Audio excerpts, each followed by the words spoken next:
Sou André Echeverria, sou diretor de inovação e transformação digital do Brascom. Vamos dar sequência ao evento, espero que todos estejam aproveitando bastante o nosso evento, aqueles que tiveram a oportunidade de estar conosco ontem, no dia voltado a políticas públicas, hoje é o nosso dia voltado a negócios. Claro que as coisas se encontram bastante, não é por acaso que estamos aqui em Brasília, onde se tomam importantes decisões do futuro do país e da regulamentação, da legislação. Hoje nós estamos focando o governo como investidor importante em tecnologia, que possa considerar algumas das alternativas e arquiteturas que estamos discutindo aqui para a melhoria de eficiências e a competitividade do país e, em última análise, o padrão de vida da população do Brasil. Algumas informações interessantes, importantes para vocês, alguns chegaram agora. A programação e o currículo dos palestrantes vai ser encontrado de forma completa no nosso aplicativo. Nós estamos vendo aqui, imagino que muitos já baixaram, quem chegou agora pode abaixar. Temos todas as informações do painel, dos nossos palestrantes e seus respectivos currículos. Essa sessão foi desenhada para ser uma sessão onde 4 dos nossos patrocinadores vão dar perspectivas para vocês em torno de metodologias e aplicação em projetos reais de algumas das tecnologias foco desse evento. Se nós tivermos tempo, no fim, nós vamos receber com todo o interesse as perguntas de vocês. As perguntas também devem ser mandadas através do aplicativo, uma experiência bastante tranquila, bastante efetiva. Se por acaso o tempo que a gente estiver aproveitando bastante as apresentações, se o tempo não for suficiente para atender as perguntas de vocês, elas serão enviadas para os nossos apresentadores, que vão poder proporcionar respostas diretas a vocês, já que vocês, a gente pede que se identifiquem no aplicativo para que a gente possa atender o interesse específico de cada um. O nosso painel, então, ele é sobre, como eu comentei, metodologias e cases de aplicação em transformação digital. Eu gostaria de convidar, e aliás ele está sendo na sequência do dia de hoje. Nós começamos o dia de hoje com discussões sobre simplificação e impacto econômico e eficiência da máquina administrativa do Brasil. Passamos pelas tecnologias estruturantes, um painel muito interessante sobre mobilidade e computação em nuvem. E o último painel de hoje, após essa nossa sessão aqui, são sobre 4 tecnologias específicas de transformação digital. Nesse momento nós vamos ouvir 4 dos nossos patrocinadores que enviaram os seus mais importantes especialistas para apresentar suas perspectivas, então, de métodos e casos de implementação. Eu gostaria de convidar, então, na sequência de apresentação, o Alex Vinetsky, diretor de pesquisa e desenvolvimento da Stefanini. Por favor, Alex.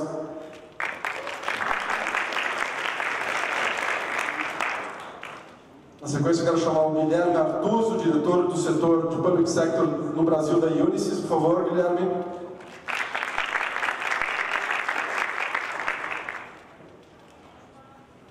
Temos aqui também conosco o Mário Almeida, Head de Transformação Digital da TOTS. Por favor, Mário. E finalmente o Fabiano Barros, diretor de Cloud da BRQ. Por favor, Fabiano. Cada um dos nossos participantes vai, durante 12 minutos, apresentar para vocês as perspectivas das suas empresas em relação ao tema da sessão. Na sequência, eu vou interagir um pouco com cada um dos apresentadores, 1 ou 2 perguntas que nos permitem estender alguns pontos de particular interesse no contexto do conteúdo desse evento. E como eu comentei, no fim, o tempo permitindo, nós vamos poder acolher algumas perguntas de vocês que nós queremos receber de qualquer maneira para dar encaminhamento. Gostaria de convidar então imediatamente o Alex Vinetsky, da Stefanini, para abrir a sessão conosco aqui. Por favor, Alex.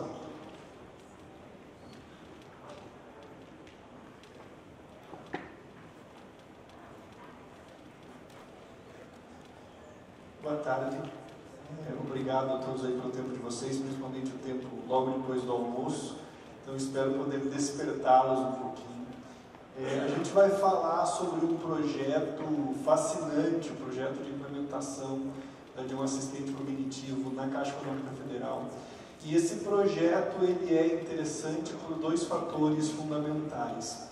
Primeiro, a Caixa é o primeiro grande banco da América Latina a ter um assistente virtual funcionando de fato.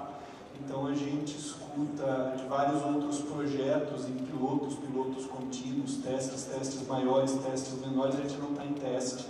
A gente está atendendo hoje 154 mil funcionários e prestadores de serviço, mais de 11 mil lotéricas e mais de 2.300 agências na Caixa. Um segundo elemento que para mim é muito importante, é que toda a tecnologia empregada é brasileira. Então, todos os modelos cognitivos são brasileiros, todos os sistemas são brasileiros, desenvolvidos por cientistas brasileiros, num projeto em que a própria Caixa participou de maneira muito forte, muito efetiva, e que elevou o nível técnico da própria Caixa e a percepção da corporação como prestador de serviço e como utilizador de tecnologia, principalmente uma tecnologia disruptiva a esse ponto. Meu nome é Alex, eu fui vim de uma empresa adquirida pela Stefanini há 5 anos atrás, já trabalhava com inteligência artificial muitos anos antes disso, eu vim de videogames. E quando a gente começou em 2013 a tratar desse projeto de assistente com inteligência artificial chamado de Sophie, e a Aisha que vocês veem aí, ela é um avatar dessa plataforma, não se falava em utilização de inteligência artificial nem nesta especialidade, nem em várias outras. Então a gente foi pioneiro desde o começo, e aí a gente vai contar um pouquinho da história que desembocou no sistema da Caixa. Para onde eu aponto? Vou passar agora, lá atrás.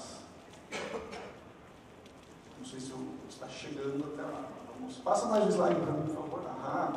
E quando a gente fala da Caixa Econômica Federal, a gente está começando um projeto que a gente enxerga como um projeto de muitos anos em que a gente quer levar a Caixa à ponta de lança da tecnologia bancária brasileira. Então a Caixa, não conhecida assim pela sua solidez e por ser uma das marcas mais conhecidas do Brasil. Se a pessoa não liga o passador, ele não funciona, e a cara diz que é de tecnologia. Então agora eu corrigi esse problema técnico grave e o passador vai funcionar. Então o objetivo que a gente tem ao longo aí dos próximos anos de projeto com a Caixa é colocá-la na liderança do setor bancário na América Latina e colocá-la na liderança do setor bancário no Brasil, com concorrentes que a gente sabe que são de peso, com concorrentes que a gente sabe que tem muita vontade, mas nós estamos preparados para fazer isso exatamente porque a Caixa quer fazer isso.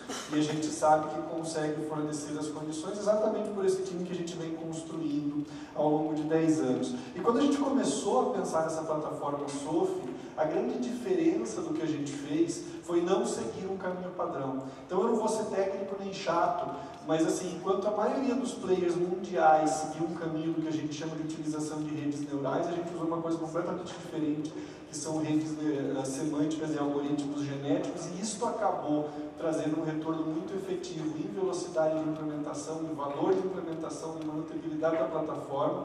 E esse próximo vídeo aí, um vídeo de 1 minuto e meio, vai explicar um pouquinho isso pra gente. Eu não sei se eu consigo dar play aqui.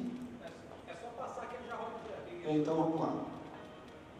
Sophie é a principal agente de inteligência artificial corporativa do mundo, construída para lidar com ambientes de alta demanda por técnicos altamente especializados. E tudo começa com a mente. Existem 2 abordagens principais para a inteligência artificial. A primeira, chamada de conexionista, emula o cérebro, identificando sinais, padrões e símbolos.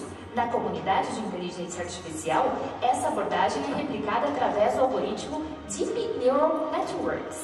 A segunda abordagem, chamada simbólica, tenta imitar a mente, com seus símbolos e significados, não necessariamente ligada a padrões, mas ao significado.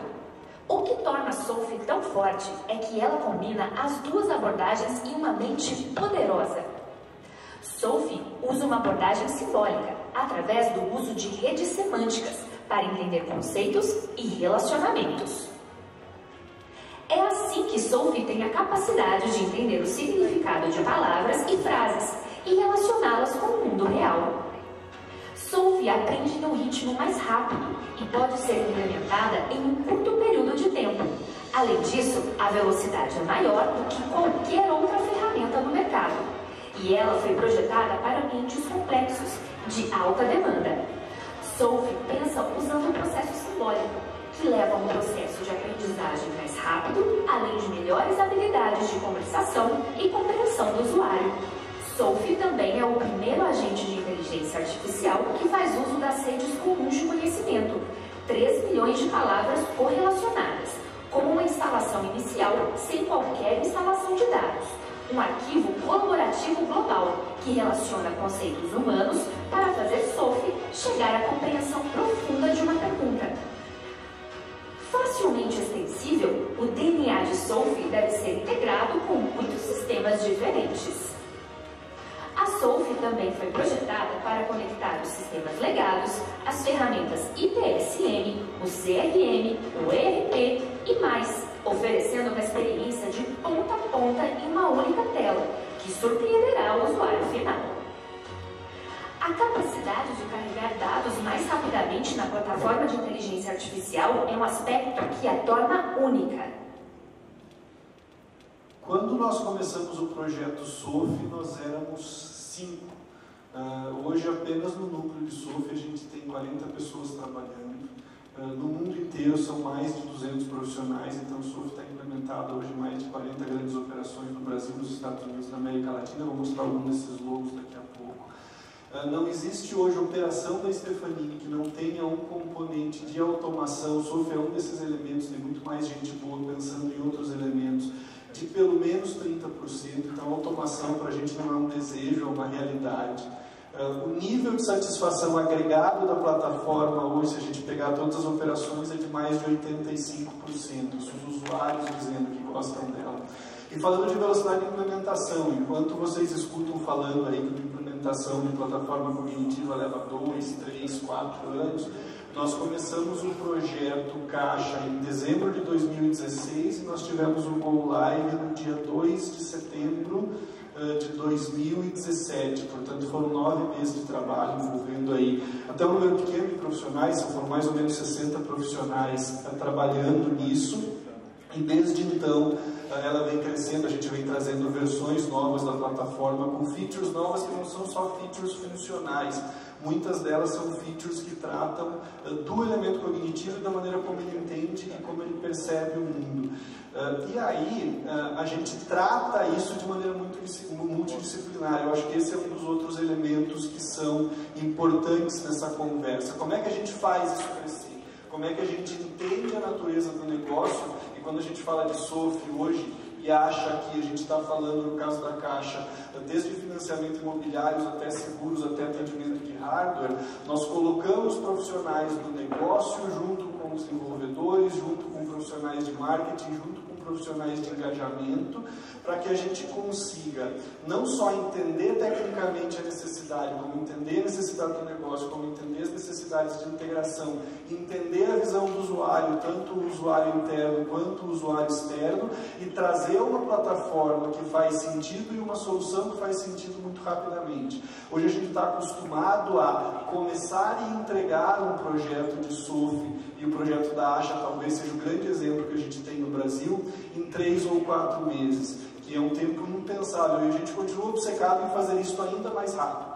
Então a gente tem criado modelos de integração, plataformas de conteúdo genérico em que a gente consegue aumentar a velocidade do que a gente está fazendo e tornar esse processo menos doloroso e mais efetivo. A gente diz que a gente quer chegar na primeira vitória, a gente quer chegar no dia em que o usuário vai conseguir abrir a plataforma, interagir com ela, se sentir bem com ela, e a partir daí a gente sabe que cresce. Um projeto de SOAFI nunca é um projeto que tem fim. Ele vai crescendo dentro de outras áreas da corporação, ele vai agregando mais gente, ele vai trazendo mais entusiasmo, e aí você consegue criar dentro da TI ou no relacionamento da TI como negócio uma energia positiva para que você consiga trazer mais, porque a gente sabe que está aí na metade do caminho.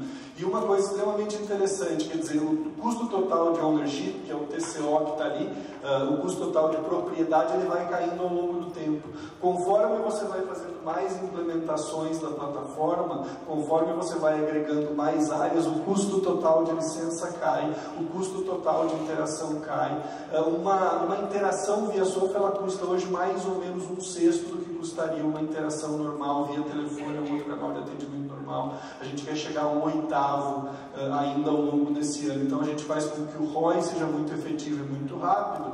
E aí, como eu só tenho 1 minuto e meio e exatamente o tempo desse vídeo, acho que vocês querem conhecer a AXA e o projeto na Caixa, é esse vídeo aqui, vamos colocar ele para rodar.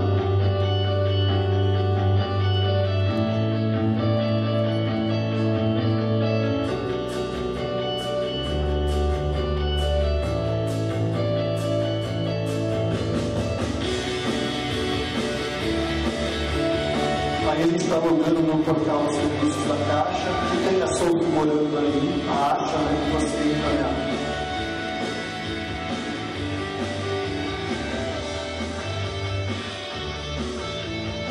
A gente está integrado com algumas dezenas de sistemas hoje da Caixa e muitos mais virão.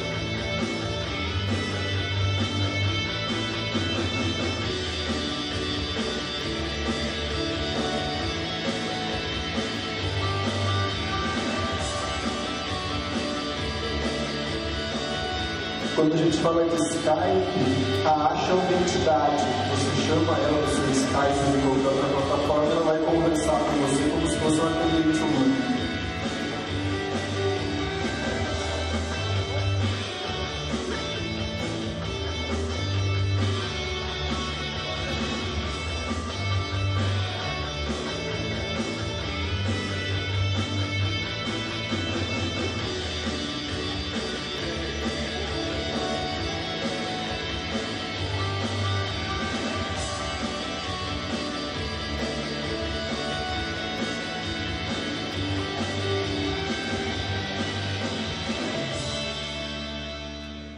Acabei aí exatamente na marca. Eu só queria deixar esse último slide que é importante. Quando vocês veem a parte de baixo aí de novos logos, esses são os contratos que a gente ganhou este ano e vem muito mais atrás, exatamente porque as pessoas estão vendo a plataforma funcionar em grandes clientes. A gente ganhou o Globo Boticário, passamos o rodo na Argentina, ganhamos a IPF, que é a Petrobras deles, a Telecom, que é a maior empresa de telecomunicações da Argentina, ganhamos o Quilmes, CPFL Laboratórios Fleury, quase pronto, agora deve entrar em produção semana que vem. Então, assim, isso não é algo que a gente diz que vai fazer. A gente tem dezenas de operações hoje que vocês podem visitar e ver resultado, inclusive aqui em Brasília, e a Caixa sempre os receberá muito bem. Só isso que eu queria dizer. Muito obrigado aí pelo tempo de vocês, gente.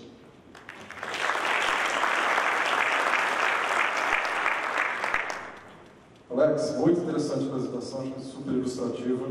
Trazer um case, uma Stephanie, uma companhia brasileira, atendendo outra organização brasileira importante, Caixa Econômica, trazendo uma tecnologia com tanto potencial.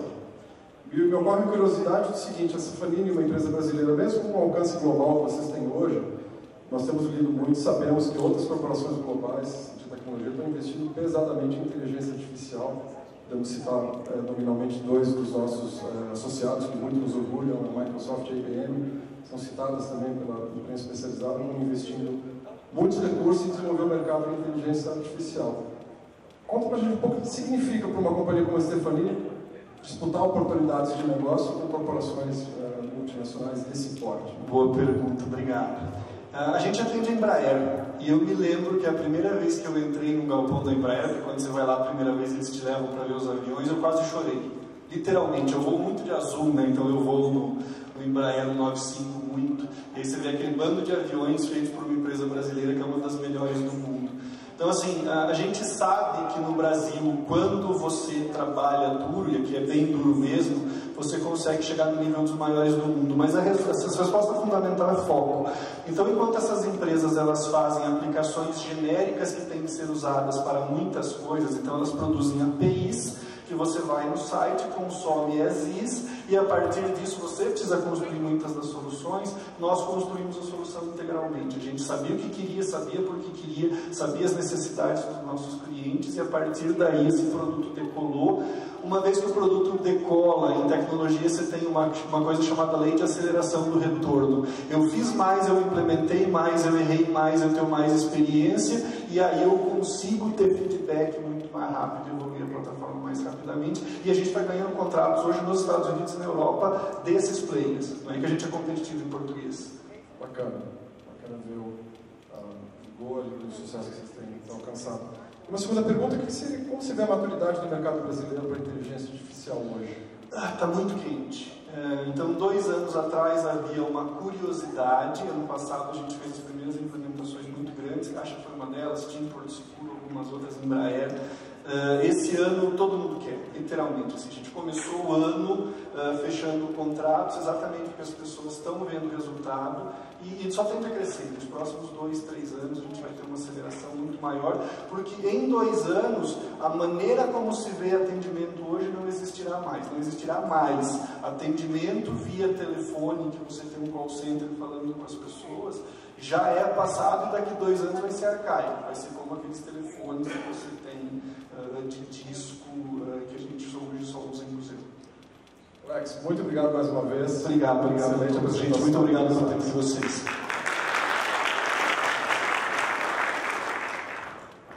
Muito bom, vamos à sequência. Vamos ouvir agora então a perspectiva do Guilherme Artuso, que é o diretor de Negócios Públicos da Unisys do Brasil. Guilherme, bem-vindo. Obrigado. Estamos escutando? Bom, primeiro, obrigado à Brascom pela oportunidade de fazer essa palestra para vocês. A Unisys está atualmente fazendo uma campanha relacionada a Safe Cities. A gente tem uma pesquisa global que foi feita em 10 cidades ao redor do mundo. Se vocês quiserem mais detalhes depois, passem no nosso stand, vocês podem pegar informações detalhadas sobre essa pesquisa, que está publicada inclusive no nosso microsite. O que eu vejo eu gostaria que vocês tivessem como mensagem que eu não vou aqui ser arrogante para falar que existe uma única forma de você combater a violência urbana, né? Eu acho que existem formas da gente tentar diminuir um pouco o impacto que a sociedade dela tem sentido. Então eu faço uma pergunta aqui, se vocês puderem levantar a mão, eu agradeço. Quem aqui hoje em dia tem uma sensação de segurança vivendo aqui no Brasil? Quem aqui tem uma sensação de insegurança por estar vivendo hoje em dia no Brasil? Eu acho que a nossa pesquisa está realmente batendo aqui com o público de vocês. Então, vamos mostrar um pouquinho da nossa experiência. Eu vou terminar aqui mostrando para vocês daqui a pouco o caso do Reino Unido, onde nós implantamos já há bastante tempo uma solução que faz todo o acompanhamento de crimes no Reino Unido. Agora, esse impacto que vocês sentem, a gente pode dizer que ele é psicológico, né, mas ele também tem um valor econômico.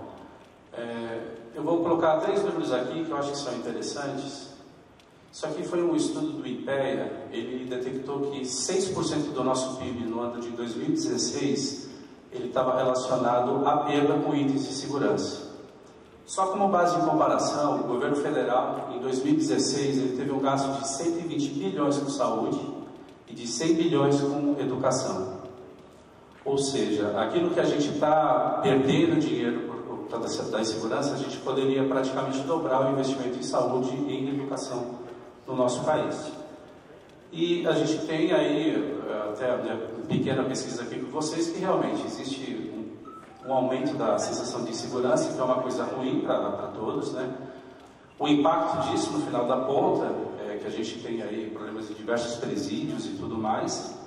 E, concomitantemente, né, nesse último mês, a gente tem intervenção federal no governo do Rio de Janeiro. E até ontem, né, teve uma coisa muito triste, uma vereadora ela foi assassinada. Então, a percepção que a gente tem é que as coisas estão muito mal controladas. E uma das pontas, né, que a gente percebe, e quando a gente olha os números da América Latina na nossa pesquisa, é que o cidadão ele não se sente muito confortável em utilizar hoje em dia as mídias sociais, ou por elas não estarem disponíveis, ou por algum problema de segurança da informação. Mas existe sim um desejo que é de utilizar outros meios para fazer a comunicação com os governos com relação à segurança. A média geral, a gente pode falar aí, ela está batendo entre 50% e 60%. Na América Latina ela chega a 80%.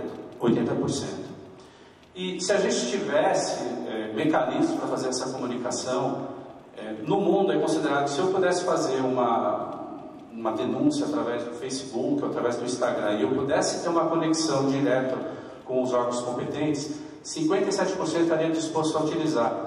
Isso é um outro ponto interessante na pesquisa. Atualmente, as pessoas elas se sentem até com um desejo de perder um pouco da sua privacidade de informação, que é para poder melhorar um pouco a sua sensação de segurança.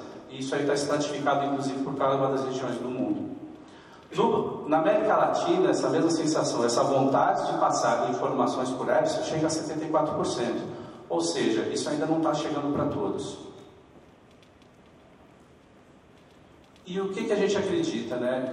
Hoje em dia, né, eu acho que o Alex explorou isso bem, a gente tem um monte de informações que estão disponíveis. Seja em mídias sociais, seja em diversos dispositivos que já estão disponíveis e mandando informações como um todo. Isso deveria ser utilizado a serviço do cidadão. E aí entra inclusive aquilo que você falou de inteligência artificial, para a gente poder prever alguns tipos de incidentes. Isso a gente já faz em alguns nossos cases. Passa pela investigação, que é o case que eu vou mostrar aqui um pouquinho mais em detalhes.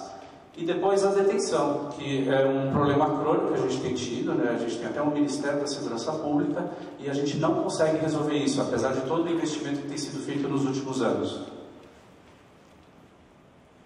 E como é que a gente atinge uma maior eficiência na investigação? Primeira coisa, e a gente percebe, existe uma silos de informação em todas as esferas, seja, por exemplo, no âmbito federal, no âmbito estadual, até mesmo no âmbito local. A gente tem uma falta de uma melhor integração entre as forças extensivas e investigativas que poderiam ser utilizadas. Para isso é importante a gente melhorar a instrução e a formulação de inquéritos policiais, através de um processo. Então, o processo ele existe, mas ele é bastante manual e ele não é acompanhado de uma forma fácil, né? Isso vai agilizar e vai impulsionar a taxa de crescimento dos crimes. Aqui eu já acabei pulando para a conclusão. Vamos lá então. E qual é o objetivo principal? A gente quer aprimorar as operações na linha de frente policial, para ele ter realmente instrumental aonde ele possa operar de forma mais fácil a investigação criminal. Só agora falando um pouco mais detalhado do caso, o Digital Investigator, que é a nossa solução, ele já está em 46 unidades da Polícia do Reino Unido. Isso significa que todas elas são clientes. Então, desde o âmbito federal até a investigação mais especial, que é para sequestros, atentados terroristas e tudo mais. E acho que aqui tem um dado que é bastante importante, e a gente tem algumas informações. No Brasil, a quantidade de casos que são solucionados num tempo que seja considerado razoável não chega a nem 10%. Ou seja, existe um caminho muito longo que a gente tem que percorrer. E a gente tem, se tiverem as ferramentas corretas, seria muito mais fácil. Como um benchmark interessante, no Reino Unido, 90% dos casos são resolvidos. Nos Estados Unidos varia bastante, mas está numa média de mais ou menos 64%. E ali são alguns outros dados que hoje em dia a gente está correlacionando e está presente no Reino Unido inteiro. E eles têm um histórico de 30 anos de informação, e isso ajuda bastante até para você poder ter inteligência depois. Aqui, um ponto muito importante que hoje em dia a gente tem muita dificuldade de compartilhar essa informação. Isso acontecia no Reino Unido também. A solução ela foi desenvolvida em função de um criminoso que era de Yorkshire, e eles tinham muita dificuldade de antecipar onde ele estava cometendo os assassinatos, né? E o que acontecia muito é que a informação que estava disponível para a polícia local não estava depois para uma esfera maior e nem mesmo para uma outra mais federal. Porque a gente entende que isso deveria estar consolidado numa única base. Provavelmente esse novo Ministério da Segurança Pública, e uma das pontas que eles estão colocando, é que realmente ter um sistema que possa ter toda essa informação consolidada e compartilhada com os entes necessários. Aqui é só um exemplo que a gente atua lá, tanto na parte da Polícia Nacional, na Agência de Reforço à Lei e chega até mesmo nas prefeituras principais. Sem isso vai ser muito difícil você ter uma abordagem controlada do crime. A gente viu recentemente uma reunião no Rio de Janeiro, onde o interventor ele chamou o secretário de Segurança que estão nos estados em volta. É importante você saber, por exemplo, para onde ele está se deslocando o crime, até para você poder atendê-lo de uma forma que seja mais proativa. Aqui é só uma visão geral, né, que a gente passa daquilo que a gente chama que é da detecção de um possível crime, até o tratamento efetivo dele, seja para armazenamento de evidências, você colocar os depoimentos de testemunhas, entre outras coisas, até finalmente o encarceramento do indivíduo. Apesar dos problemas que um criminoso ele pode ter feito, ele tem que ter algum tipo de dignidade, né, quando ele está naquele momento. Você precisa de alguma forma controlar, inclusive, o crime dentro das próprias prisões. Isso a gente ajuda bastante. Aqui é só um exemplo daquilo que a gente faz, né? Pegando um pouquinho do que seria inteligência artificial. Esse aqui é um cara que já foi condenado, por exemplo, lá no Reino Unido. Você consegue saber o que ele normalmente utiliza, aonde ele tem passado e algumas estatísticas que permitem você saber se ele vai estar propenso a realizar um crime num curto espaço de tempo. E aqui foi um case interessante que foi desenvolvido aqui no Rio Grande do Sul. Nós fizemos um monitoramento de mídias sociais, que era para saber como é que eu posso fazer um levantamento de uma mancha criminal. Nós colocamos uma análise dentro do Twitter e a gente conseguiu saber aquilo que estava sendo divulgado, falando sobre incidentes de assalto, sobre informações para a polícia e outras coisas. E aqui é o que a gente desenvolveu agora para a polícia no Reino Unido. Isso aqui é uma forma de você conseguir passar inputs diretamente de um aplicativo da polícia para que eles tenham as informações de evidência para poder auxiliar no processo de controle de eventuais crimes. Voltando um pouquinho no início da nossa apresentação, o cidadão, e não é só aqui no Brasil, na América Latina, ele está disposto a passar essa informação. Só que hoje em dia ele tem muito poucas formas de fazer isso de uma forma que seja mais inteligente.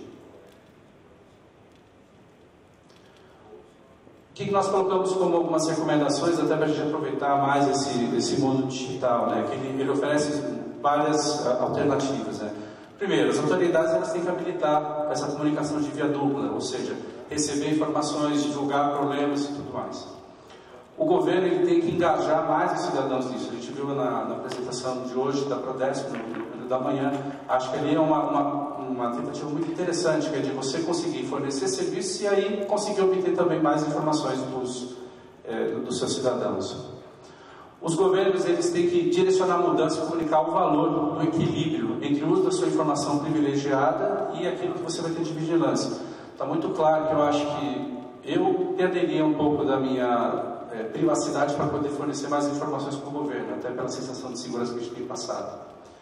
E, finalmente, estou no final da apresentação, a colaboração é contínua e crítica. Então, só como um exemplo, né, a gente está lá no Reino Unido há 30 anos, esse é um modelo que ele vai sendo evoluído. Eu não tenho a intenção de falar, olha, a gente vai conseguir resolver com todos os tipos de problemas de segurança, até porque o problema está um pouco mais embaixo.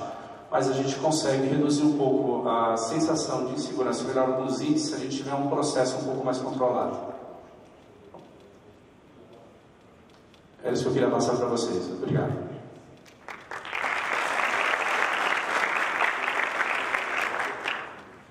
Guilherme, muito interessante essa apresentação, um tema que é tão relevante para a qualidade de vida de nós brasileiros, as pessoas que habitam e vivem nas nossas cidades, no nosso país. Muito obrigado por compartilhar conosco. Então, um interesse conceitual aqui seria o seguinte: é correto dizer que o conceito de safe cities, cidades seguras, é uma evolução do conceito de smart cities? Ou existe algum tipo de correlação para a gente compreender isso? Eu vejo que eles vêm em conjunto. É que a gente pode colocar, por exemplo, o conceito de safe cities muito mais focado na parte de segurança pública. Agora, aquilo que habilita, por exemplo, uma smart city, nada mais é do que são coletores de informação, são sensores. E tudo isso ele pode ser utilizado, inclusive, para a segurança pública. Ótimo. Já que você mencionou sensores, você mencionou também o painel que nós tivemos mais cedo com a participação da Prodesp e outros executivos. Que papel que as arquiteturas de nuvem e sistemas de mobilidade que podem equipar veículos e agentes policiais, por exemplo, podem ter nesse tipo de solução, esse tipo de infraestrutura que a Brascom chama de infraestruturas estruturantes para a transformação digital, mobilidade e nuvem? Eu acho que o que é importante aqui, a nuvem é um habilitador para você poder ter dispositivos que são cada vez mais conectados. Então, a utilização da nuvem ela vai facilitar para você conseguir chegar em pontos que antes você tinha um pouco mais de dificuldade para obter informação. Ela nada mais é do que um viabilizador de você ter uma estratégia mais geral, tanto de IoT quanto de segurança pública. Perfeito. Mais uma vez, muito obrigado pela tua participação e da Yunis.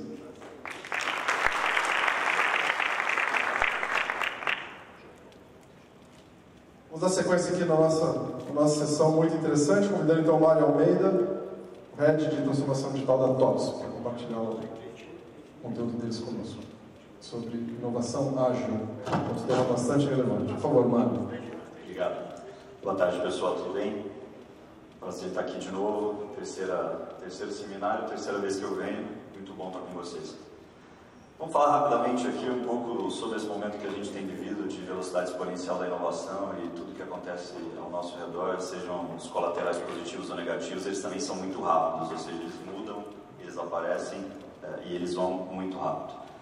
E eu sempre comento que a gente, na verdade, hoje vive tempos diferentes, porque a cada 5 anos são micro-revoluções. Se você imaginar de 5 anos para trás, de 2018, né, você vai imaginar quanta coisa você faz hoje que você não fazia, ou você não fazia dessa mesma maneira há 5 anos atrás.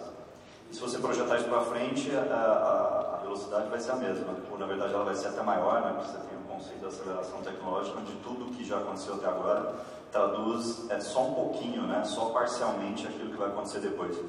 Então vocês têm que ter em mente que daqui os próximos 5 anos vão ser muito mais emocionantes do que serão fatalmente 5 anos comuns que a gente estava acostumado antes desse conceito.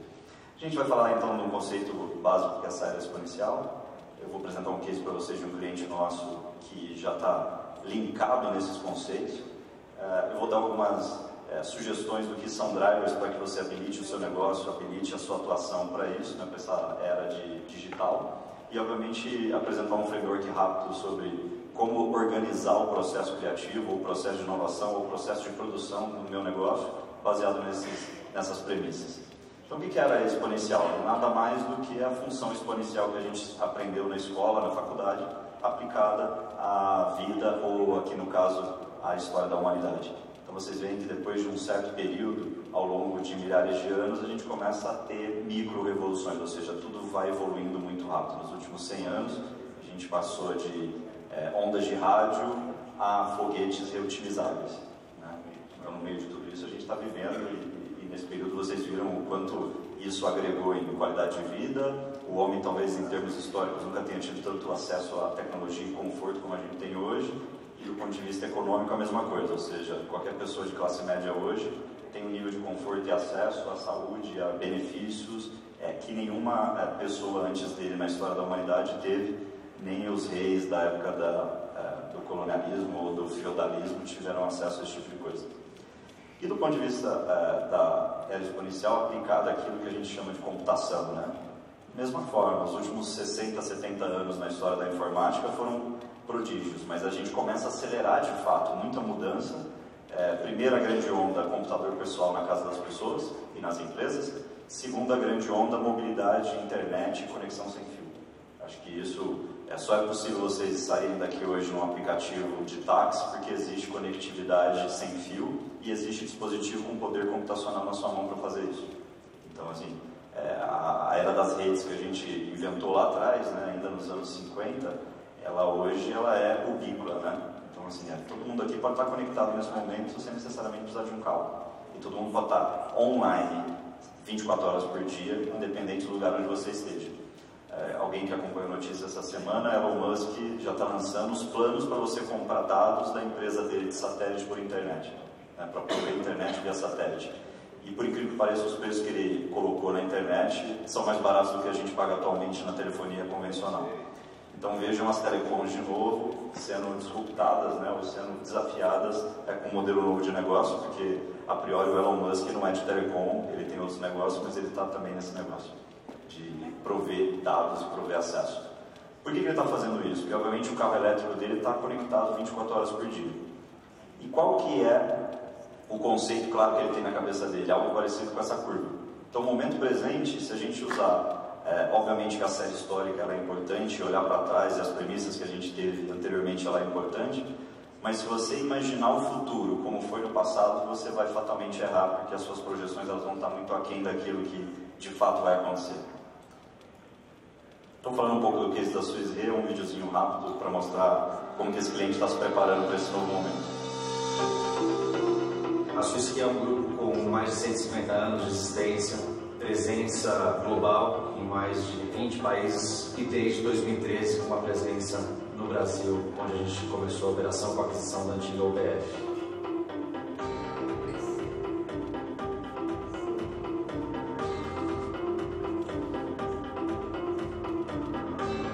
com o processo natural de evolução, somado à aquisição da Bradesco, que vai trazer o aumento do volume significativo, chegando a 10 vezes mais do que a gente tem hoje na companhia, isso nos impõe uma séria necessidade de como a gente vai garantir o atendimento ao cliente.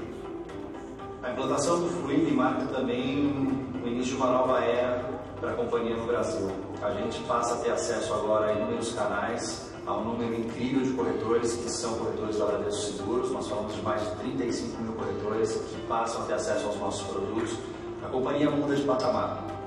A gente conseguiu encontrar, então, finalmente no mercado, na ferramenta Fluig, uma solução que atendesse tanto as necessidades do negócio quanto as necessidades técnicas de TI, principalmente voltadas à integração com os nossos sistemas administrativos e voltadas para a segurança do negócio, que é a principal preocupação do time global de TI da companhia.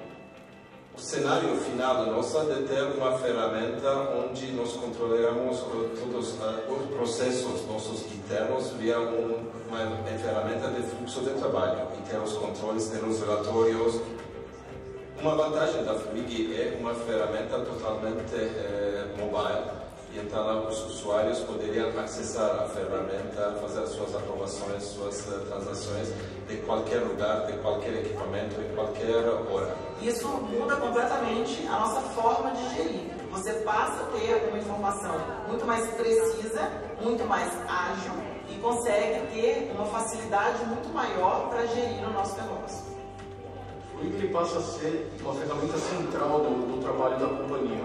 Com ele, nós vamos conseguir integrar todas as áreas, fazer o acompanhamento de processos, atender ao nosso cliente e garantir a eficiência do nosso negócio. A implementação foi bastante interessante.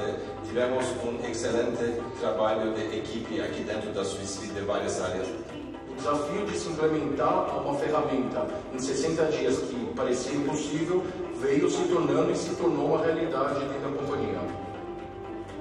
O potencial dessa associação é enorme, o potencial da nossa companhia, com a força da distribuição, a força da marca Bradesco, põe a nossa companhia entre as primeiras do mercado, e esse é o nosso objetivo. Uma ferramenta como o Fluig permita que a nossa operação seja estável, que a gente tenha controle e informação para cada vez melhorar a entrega do nosso produto. A Suizeiro comprou a operação de seguros do Bradesco e vocês viram que eles expandiram de um dia para o outro de 3 mil e pouco, 2 mil e pouco, para mais de 35 mil corretores do acesso. Basicamente, os assets que eles falam ali estão muito ligados a isso. Quando eles falam que eles querem ter uma nova interface que integre todos os seus sistemas, eles usaram o Fluig, que é a plataforma de transformação digital da TOS, para isso. Então você está falando de Customer Experience, e eu estou falando do Customer interno e o externo. Quando você está falando de uma operação de excelência, você está falando daquilo que eles comentam, olha, a gente precisa ter visibilidade dos processos e integração entre as áreas. E obviamente isso também está embutido mudança de cultura na empresa, ou seja, você precisa ter pessoas de excelência para produzir resultados de excelência, e isso envolve cultura fortemente, né? E novos modelos de negócio, porque é o que ele comenta de que quando ele entra nesse meio com mais de 35 mil corretores, fatalmente ele está expandindo não só a carteira, mas ele está expandindo a penetração dele no mercado com novos produtos que esses corretores não tinham.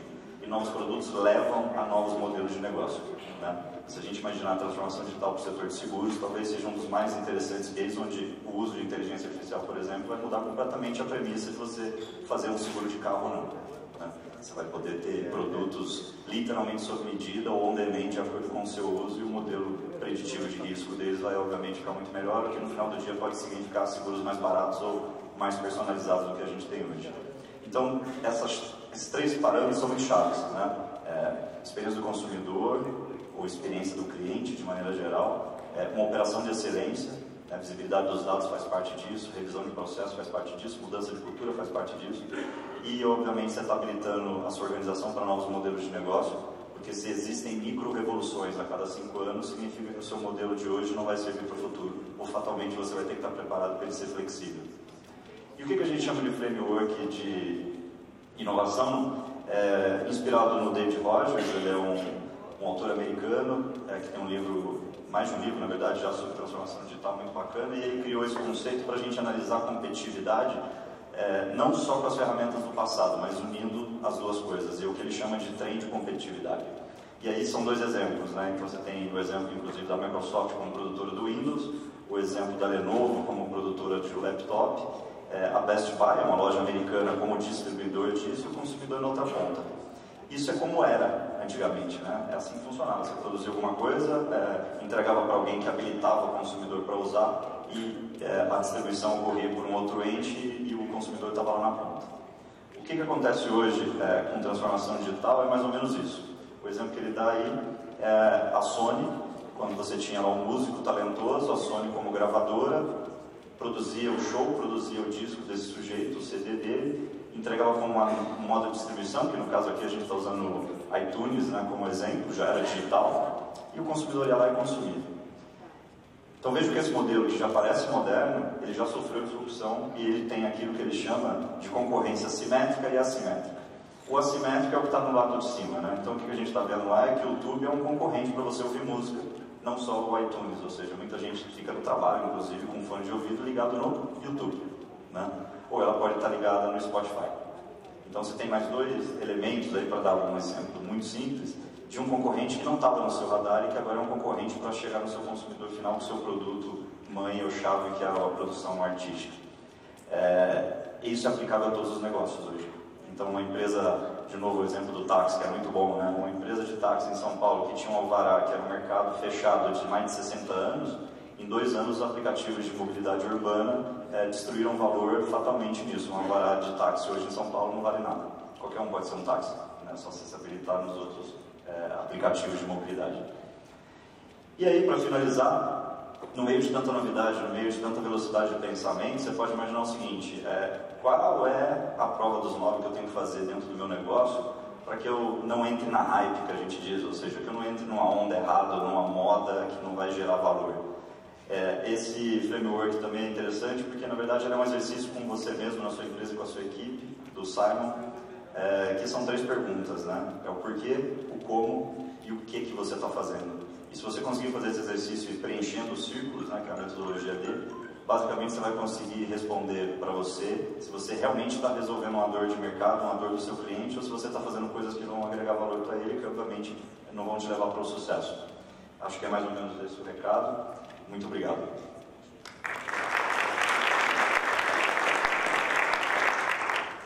Na mosca também do tempo. Puxa, nós somos muito eficientes aqui, os nossos apresentadores. Estamos atentos.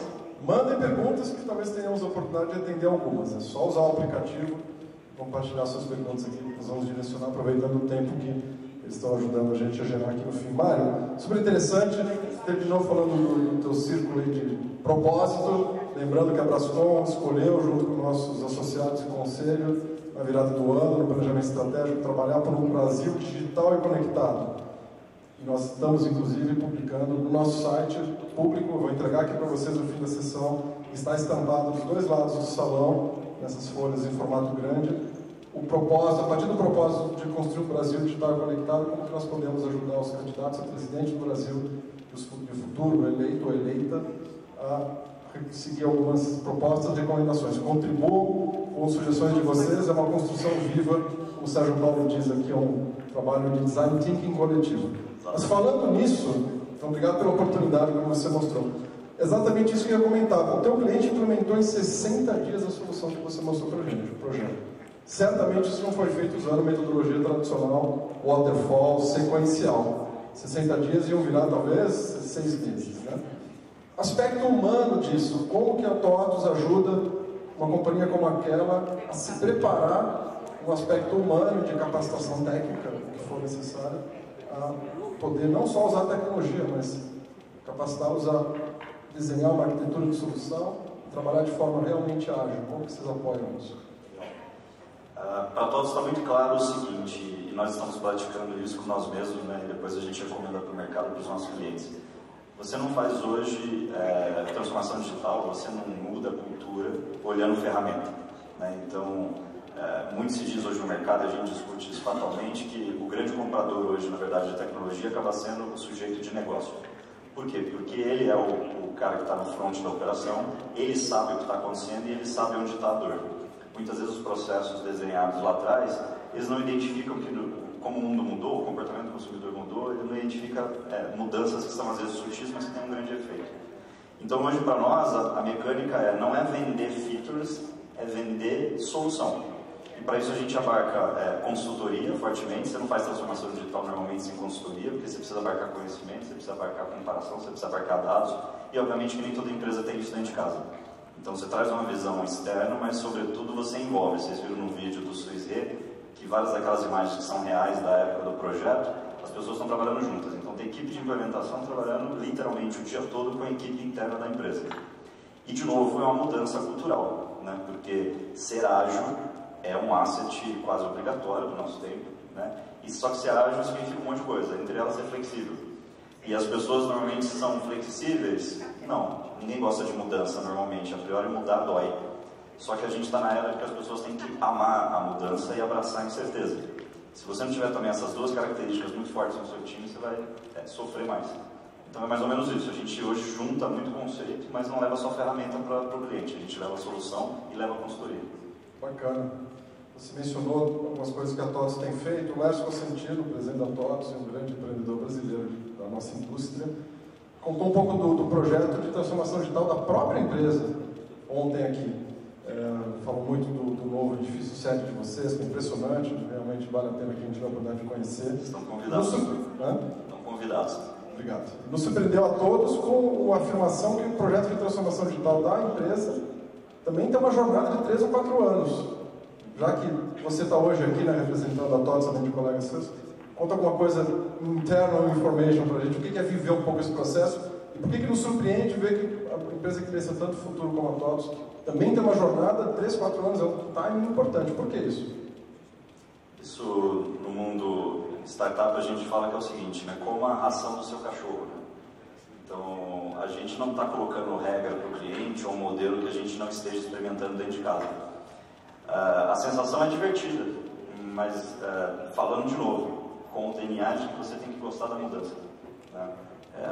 Eu sou um sujeito talvez privilegiado, porque eu sou da geração 80, né? Então eu nasci na época que era telefone de linha em casa, né? Ligação de interurbano de domingo e máquina de escrever. E hoje eu vivo, obviamente, a era da informática na mão, cognitiva, e daqui a pouco ela vai ser inclusive com interface por voz, pensamento, com aquilo que você puder imaginar. E quem viu essa transição sabe o quanto isso foi rápido. Então, na TOTVS, na verdade, o que o Lárcio contou para vocês ontem é exatamente o nosso dia a dia. Todo o nosso planejamento de estratégia, todas as nossas ações diárias, e eu lá cuido hoje de 3 unidades de negócio, né? Eu cuido de consultoria, Fluig, que é a plataforma, e a Analytics, que é a plataforma. Hoje eu junto, na verdade, tudo isso e olho os próximos 2 anos alinhado, obviamente, nessa estratégia. Ou seja, se a gente está mudando cultura, a gente, obviamente, está mudando modo de atendimento. Então, eu deve ter falado aqui de que um dos habilitadores é o modo de atendimento e portfólio. Se a gente está mudando o modo de atendimento, é porque, na verdade, eu não estou inventando nada, eu estou dando resposta a uma demanda da rua. São vocês, clientes, que estão nos pressionando para isso. Né? E do ponto de vista mercadológico, a gente está mudando o modelo de negócio de software. Né? Porque a software aqui, não só nós, a Microsoft está fazendo a mesma coisa e outras empresas também estão fazendo a mesma coisa. Por quê? Porque não é uma escolha, são os novos tempos. E talvez a mensagem-chave que a gente aprende dentro de casa lá na TOTVS é de que não há zona de conforto para ninguém mais. Então a gente podia se apoiar na zona de conforto de ser uma empresa de grande distribuição, posição de liderança no mercado de RP, mas isso para nós não conta. Por quê? Porque os tempos mudaram. Se você ficar contando com a sua zona de conforto, com aquilo que te trouxe até aqui, fatalmente você vai ser Netflixado, né? Pergunte para o Blockbuster como isso funciona. Muito obrigado, Mário, mais uma vez pela tua visão conosco. Muito interessante. Vamos agora, então, na sequência, Fabiano Barros, diretor de cloud da BR aqui. Certamente vai reforçar um pouco mais a importância dessa essencial tecnologia estruturante que é a computação em nuvem e que uma evolução interessante que nós estamos vendo no Brasil. Por favor. Legal. Boa tarde a todos. Né? Meu papel aqui é tentar conectar um pouco com os demais panelistas que falaram sobre as inovações que estão acontecendo no mundo, mas pensando no viés a partir da computação em nuvem, né? Que é o que efetivamente é um alicerce que viabiliza tudo isso.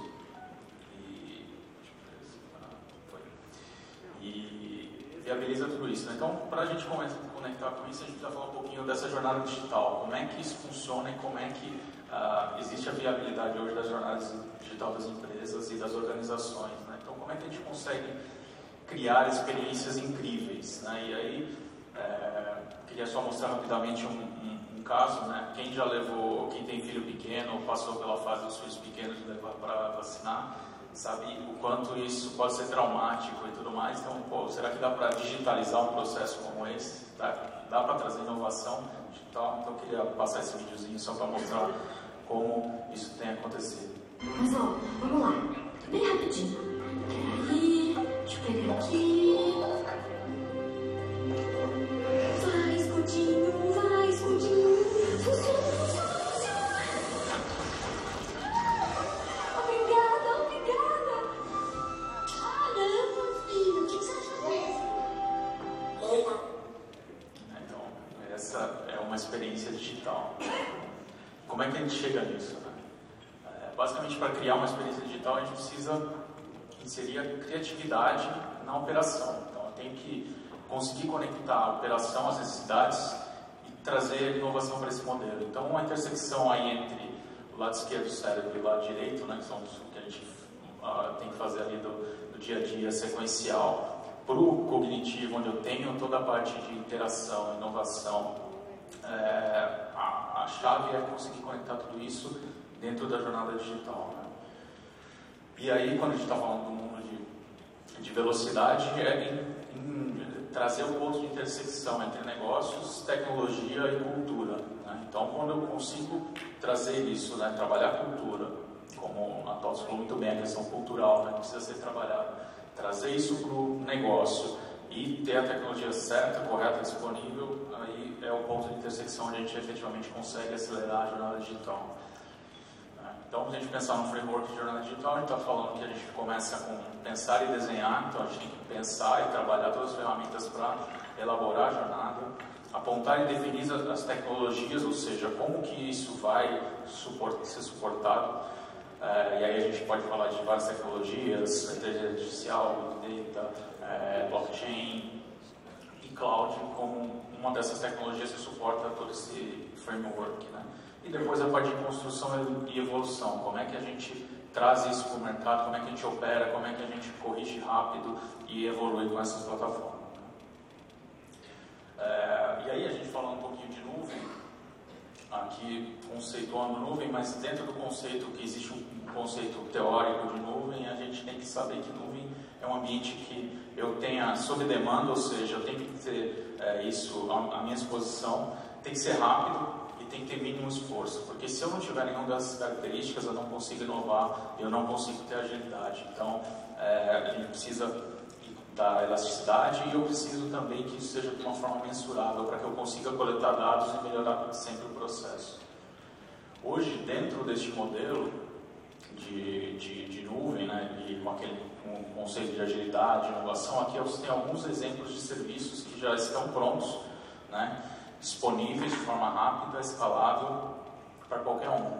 A gente está falando aí de serviços cognitivos, machine learning, toda a parte que a gente viu no vídeo anterior, né, falando toda a parte de realidade virtual, serviços que propiciam esse tipo de tecnologia e serviços, serviços de analytics, segurança, né, tudo isso dentro, prontos para serem consumidos.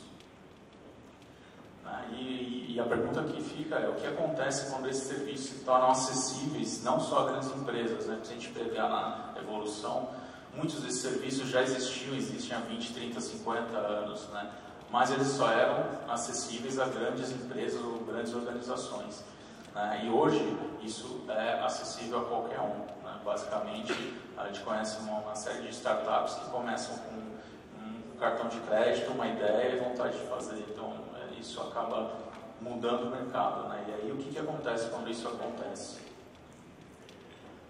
Aí a gente tem, aqui são notícias desse ano, recentes, né? Mas finalmente o Brasil começou a produzir os primeiros unicórnios, né? Que são as empresas com valor de mercado, as startups com valor de mercado superior a $1 bilhão, né? Então a gente tem o caso da 99, Nubank, a PagSeguro. Então, é um movimento que veio para ficar. Então, assim, cada vez mais apareceram outras empresas como essa, que derrubam sistemas e derrubam modelos antes consolidados através de uma forma de fazer eficiente, né? Então, elas conseguem efetivamente trazer tudo isso para o negócio. Então, elas não tiveram que se preocupar com construção de data center, com construção de serviços proprietários. Não, elas pegaram o que já existia, trouxeram isso para o seu modelo de negócio, aplicaram e foram para o mercado. Então, pegaram todas aquelas caixinhas e conectaram para produzir novas empresas de valor, que são base da nova economia digital e com certeza vão contribuir muito para o crescimento aí do nosso país.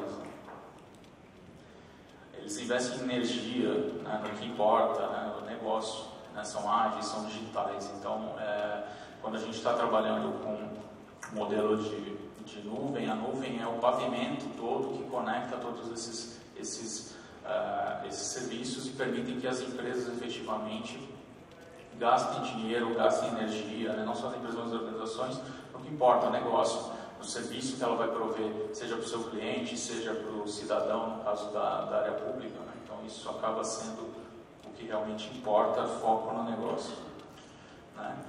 E na área pública, né? Será que isso é possível, né, de ser feito? A gente sabe todas as dificuldades, né? A gente veio trabalhando nas demais apresentações, painéis, entendendo como é que isso funciona na área pública, mas a gente precisa efetivamente começar, né? Começar a trazer esse modelo de inovação, começar a trazer, dar essas ferramentas para que a área pública, porque eu acho que o grande ponto é que precisa começar, né? O trabalho precisa começar e precisa evoluir, pensando efetivamente em como tirar benefícios desses serviços e colocar na mão do cidadão, né? Isso é fundamental. E aí, falando rapidamente, isso é um caso público da AWS, né? No uso de implementação do projeto no Ministério do Planejamento. Então, houve uma necessidade de desenvolvimento de um aplicativo para atender os órgãos que estão dentro do Ministério do Planejamento, para coordenar ações de combate ao Aedes aegypti, Zika vírus e por assim se for. Então imagina isso sendo feito de um modelo tradicional, tivesse fazer todo um modelo que não trouxesse agilidade. Sem agilidade, pessoas morrem, né? Pessoas morrem, o país entra num caos. Isso foi feito, foi colocado no ar, usando tecnologias em nuvem, começou esse projeto, 24 horas, primeira versão, e aí gradativamente o rollout disso para os demais órgãos, né? Então, a minha mensagem, basicamente, que a computação em nuvem, ela permite que qualquer organização, seja ela pública ou privada, né, possa focar em seus negócios e serviços, né, para que isso vai pavimentar um ciclo de inovação e crescimento sustentável, indispensável para que o Brasil entre de vez no mapa da economia digital global, né? Então, a gente precisa tomar algumas decisões, principalmente na área pública, se a gente vai se transportar, que meio de transporte a gente vai utilizar. Se a gente vai utilizar, se eu vou de Brasília a São Paulo, se eu vou de cavalo, se eu vou de carro, se eu vou de avião. Então, a gente precisa efetivamente saber e pensar como um país, como é que a gente vai se comportar daqui para frente, tá? Bem, essa era a minha mensagem, rapidamente, até uns minutinhos sobrando, né? Como a gente falou de agilidade, tem que ser rápido também aqui na apresentação. Muito bem, ótimo, Fabiano. Muito bom que você ajudou a gente, então, ter uns minutos para poder receber algumas perguntas da plateia. E eu aproveito, então, que você falou, no fim aqui da tua apresentação sobre a questão de evolução da computação em nuvem no Brasil, né? Como que você está vendo?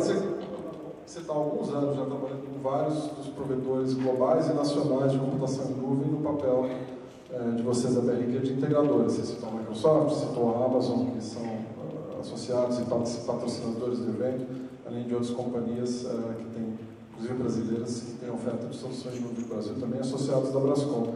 Como você tem visto a evolução ao longo desses anos recentes em termos de qualidade técnica da solução da computação em nuvem no Brasil, como, por exemplo, latência e performance, e a questão também de custo, né? De acesso financeiro às soluções. A gente conversava também da questão de muitos provedores evoluindo agora para a oferta de serviços em moeda local. o que é e ainda é, e era realidade diferente há alguns anos. Conta pra gente um pouco como você vê a evolução da maturidade brasileira em data centers operando no Brasil. Perfeito, né? Hoje, nenhum dos grandes provedores globais de computação em nuvem faz negócio no Brasil se não tiver data center aqui no Brasil, né? Então, por uma série de questões, e todos eles têm presença local, né? Isso acaba facilitando não só a questão toda da latência, né? Que você efetivamente consegue ter uma velocidade muito melhor de acesso, mas você consegue também ter a garantia que os dados fiquem efetivamente guardados no território nacional, né? Então, isso é muito importante, não só do ponto de vista de negócio, mas do ponto de vista como país também, que você consegue fazer todo o cumprimento da regulação e ter os dados brasileiros em solo brasileiro. Então, isso já está superado, todos os data centers ao mesmo nível de padrão que existe globalmente, não há nenhuma diferença. Com relação aos custos, né, o custo, como a ideia da computação em nuvem é ganho de escala e repassar o ganho de escala para o cliente, para os consumidores, a gente vê uma queda vertiginosa, né? Então a gente vê redução atrás de redução de preços, a gente vê as empresas globais trabalhando com a questão de nacionalização, principalmente em relação a pagamento, né? Isso ajuda que o mercado também fique mais aquecido para fazer a contratação desses serviços, e isso só mostra o quanto o Brasil é importante dentro desse cenário global. Tá ótimo.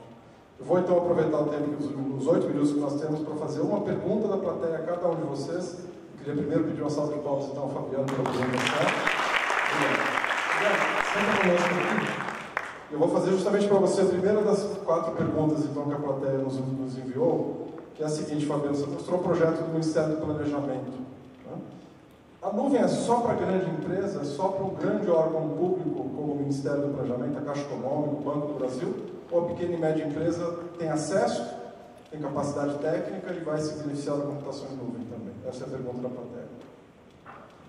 Perfeito.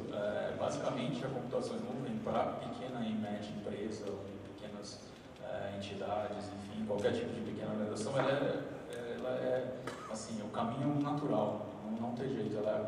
Inclusive, por conta dessa questão toda de você não precisar construir data centers, construir uma infraestrutura própria, fazer um processo de grande investimento de custo de capital, ela se torna extremamente acessível e o caminho natural para essas empresas, né? Então hoje você consegue começar negócios, começar projetos, produtos, sem precisar se preocupar com isso, né? Com construir data centers, esse tipo de coisa. E principalmente para o mundo de startups e pequenas empresas, o que acontece? Muitas vezes você não tem certeza se aquilo vai evoluir. Então, imagina você montar todo um negócio, fazer um investimento grande em construir data centers, construir uma série de estrutura, e isso não desse certo. Ou, se der certo e não for o suficiente, eu tiver que investir mais. Então, à medida que eu tenho uma racionalização dos custos, isso com certeza é fundamental para as pequenas empresas. Além disso, você também tem a questão de ter o acesso a esses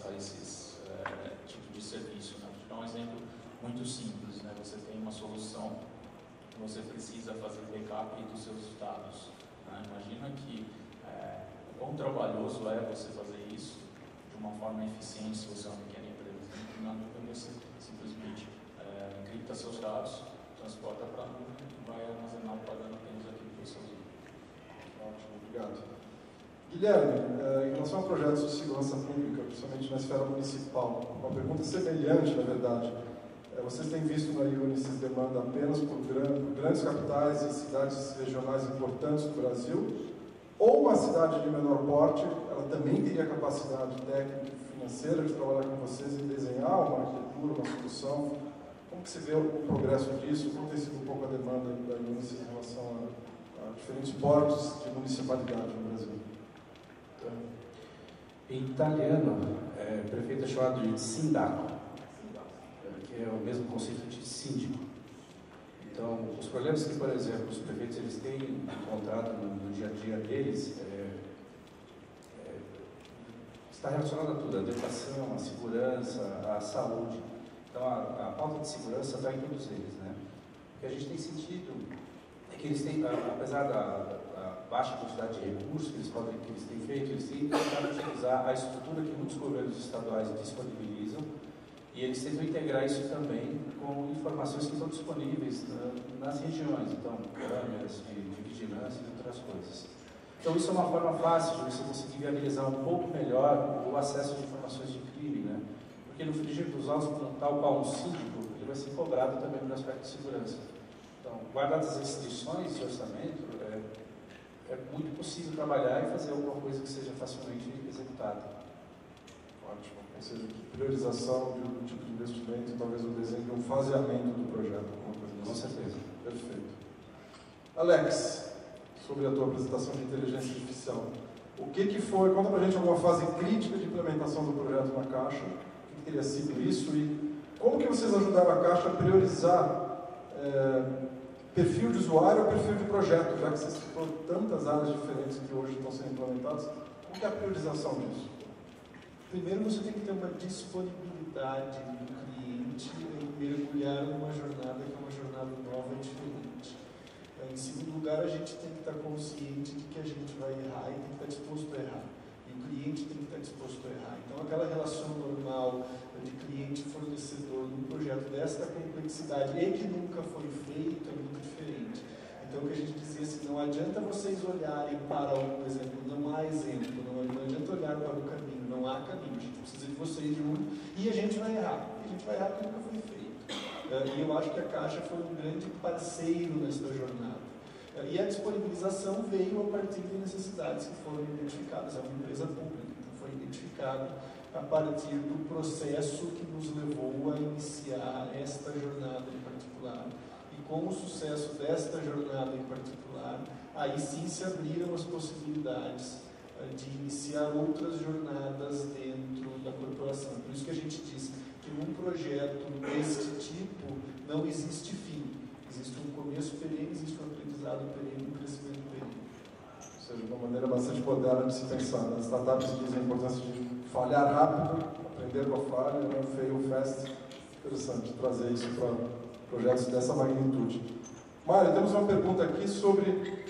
Ontem nós vimos muito no dia voltado a políticas públicas a expectativa crescente do cidadão com a plataforma móvel poder ter o atendimento de serviços públicos através dessa plataforma.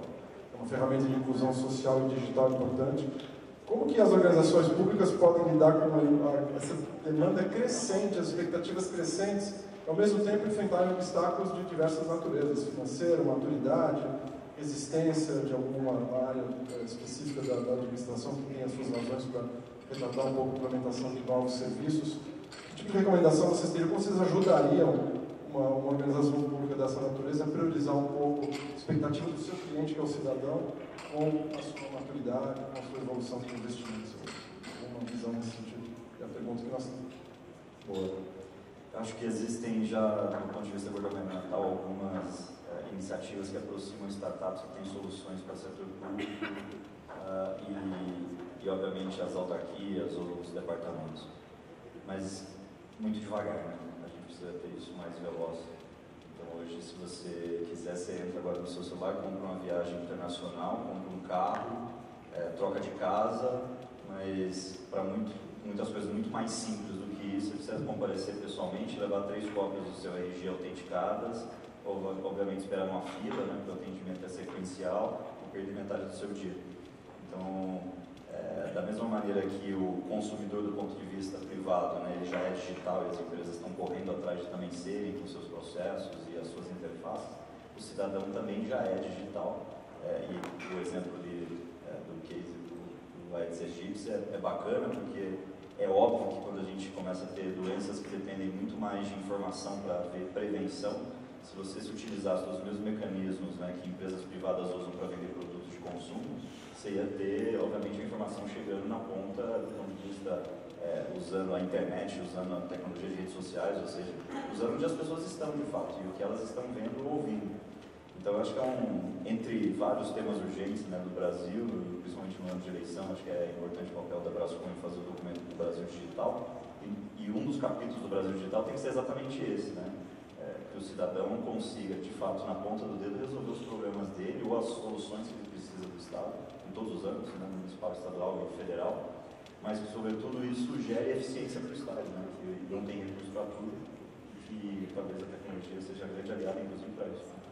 Bom, já que você mencionou, eu gostaria de passar para vocês aqui, então, formalmente, uma cópia impressa do nosso manifesto, construído coletivamente entre nós, a associação e os associados da Brascom, convidando também mais uma vez a plateia a participar através dos painéis. Estamos vendo os stickers lá já aparecendo num volume mais interessante, ou seja, vocês podem ver aí discussões sobre saúde conectada, segurança pública conectada, cidades inteligentes, recomendações aos candidatos presidenciáveis e ao futuro presidente ou presidenta do Brasil a respeito de como nós, de forma coletiva, nós, a associação, nossos associados e vocês que estão conosco aqui, o Brasil que queremos, como diz lá a campanha de um canal de televisão, né? Interessante até, o Brasil que queremos no sentido de como a tecnologia pode ajudar, ok?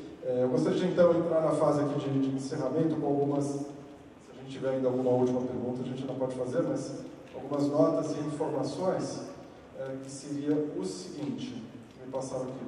Nós vamos ter um happy hour aqui, depois do último painel, que é muito interessante, o último painel que eu já adianto o título, depois eu vou chamar o nosso moderador para dar sequência, ele é a transformação digital do governo, dados, inteligência artificial, segurança e blockchain. Ou seja, eu acredito que é bastante relevante. Fiquem conosco. No fim, todos nós seremos agraciados aí com um happy hour para que se possa interagir entre nós, trocar os cartões e os nossos patrocinadores. Esse é o primeiro aviso.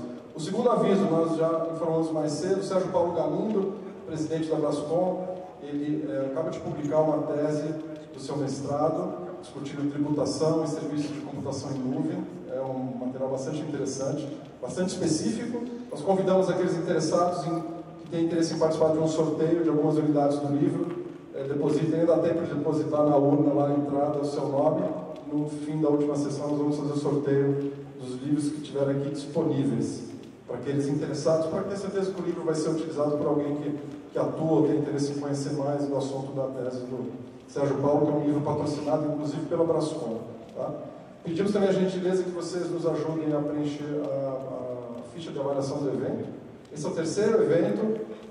Tem sido um progresso, o feedback que nós temos recebido de vocês, que o evento tem progredido ano a ano. Certamente a gente quer ouvir a opinião de vocês naquilo que a gente pode melhorar, evoluir e novas ideias, tá bom? Deixa eu ver se eu tenho mais alguma nota aqui da nossa produção. Uma última pergunta aberta para vocês aqui, tá? Uma resposta curta, uma resposta rápida, uma perspectiva de vocês. Do que vocês apresentaram, do que vocês viram no evento, algum comentário sobre o impacto disso para a evolução e futuro do Brasil?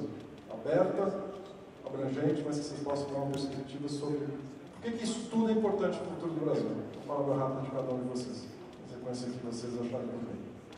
Porque o Brasil precisa se transformar e a tecnologia é a única maneira de fazer isso.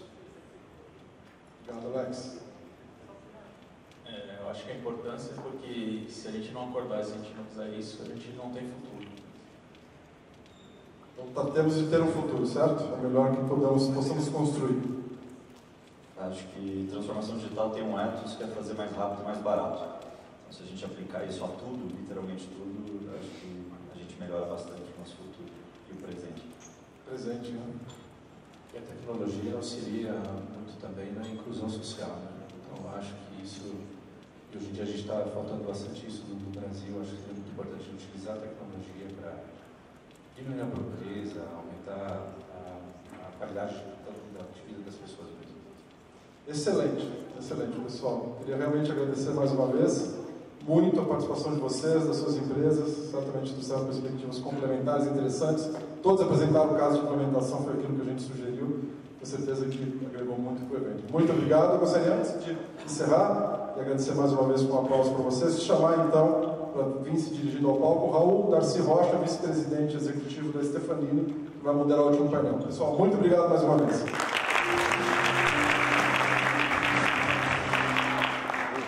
Os serviços na nuvem, sejam computação, armazenamento ou software, possibilitaram às empresas redirecionar os seus recursos, reduzindo o investimento em infraestrutura e ativos e substituindo esses investimentos pelo desenvolvimento de novos algoritmos e novas utilidades para todos os usuários. Todo esse acervo de informação, hoje disponível para ser pesquisado e para dele se produzir insights, são a base da nova economia. Empresas novas, empresas nascentes, têm se voltado para a obtenção de informação relevante a partir dessa massa de dados. E essa é uma característica das novas empresas chamadas de empresas exponenciais. Mas não só as pequenas empresas estão sendo transformadas. As grandes empresas também têm investido na criação de departamentos de inovação que possam até mesmo produzir modelos de negócio que desafiem os modelos vigentes. Na verdade, as empresas que não se preocuparem com a possibilidade de ter o seu modelo de negócio disruptado, provavelmente será disruptada por uma empresa nascente. A riqueza hoje se percebe a partir da diversidade das matrizes culturais de cada um dos empregados e também da diversidade de competências e ainda da colaboração entre aqueles que conhecem profundamente tecnologias ou problemas ou clientes com aqueles que têm a habilidade da tomada de decisão.